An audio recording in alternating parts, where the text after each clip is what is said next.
ati Denise ati Tereza ngo yishe Gashuhe. Umwana arampamagara ati byuka, ati Gashuhe baramwishe. Yamuteye icyuma hejuru y'ikibuno amucamo kabiri kagati k'umugongo kose.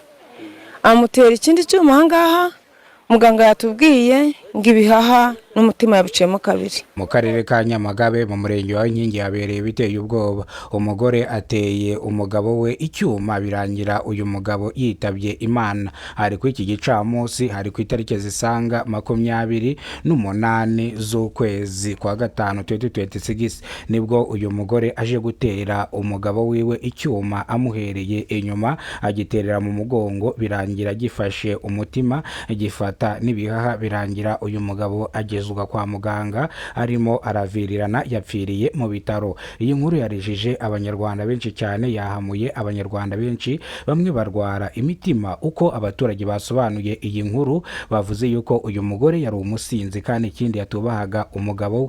Ni mu gihe ngo uyu mugore yari asanzwe akora akazi k'uburaya kandi afite umugabo. Ni mu gihe umugabo yamusanze kuri tere aho akorera akazi ke k'uburaya, agerageza kuvugisha umugore we. Umugore aramwiyakashije akanya gatonya, abona umugore arimo ararwana n'undi mugabo, agenda agiye gukiza, birangira uyu mugore afashe icyuma agitera umugabo we mu mugongo, kirahingukirana gifata umutima n'ibihaha, birangira uyu mugabo yitabye Imana. Birangira abigendeyemo gutya. Uyu mugore yari afite umwana umwe babyaranye n'uyu mugabo, dore ko umugore ari wakoraga akazi gasanzwe agatunga umuryango, ariko n'umugabo yatungaga umuryango. Ibi byarijije abanyarwanda benshi cyane, abandi bararira, abandi barahamuka. Iyi nkuru iteye agahinda, iyi nkuru irababaje. Umva uko abaturage batanze amakuru basobanura urupfu rw'uyu mugabo. Tumujyana muri moroge, bamupfunye byarangiye.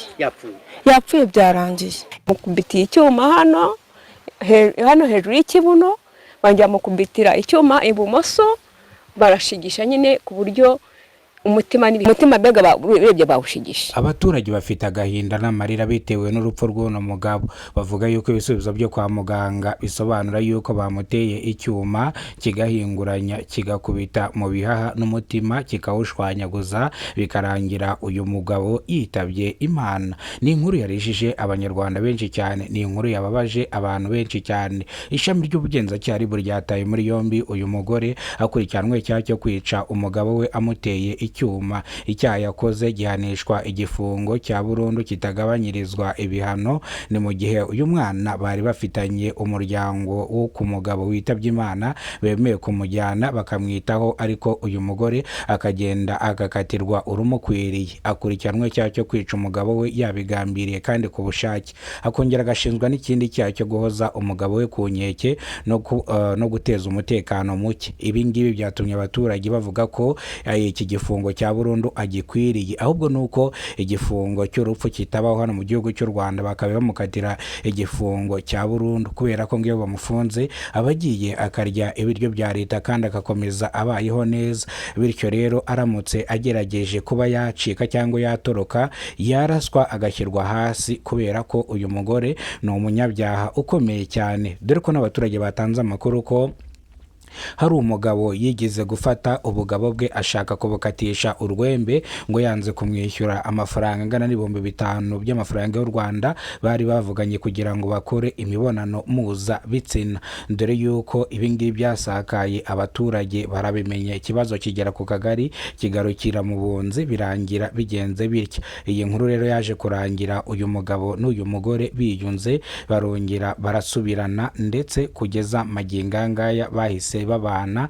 Bivuze ngo yamushatse arinda, bivuze ngo yari abizi, bahise babana. Nyuma yo kubana, none dore ibibaye, uyu mugabo birangiye yitabye Imana. Umuryango wa nyakwigendera uri mu gahinda n'amarira, uvuga yuko umusore wabo yakoraga akazi neza kandi yitaga ku muryango.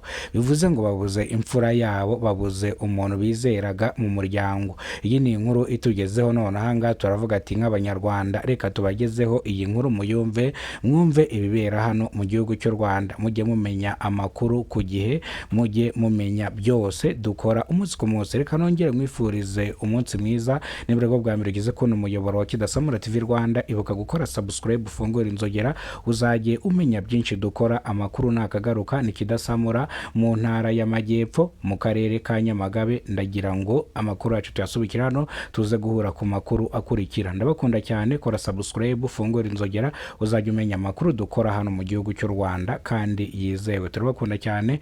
Thank you so much, mwarakoze kudukurikirana.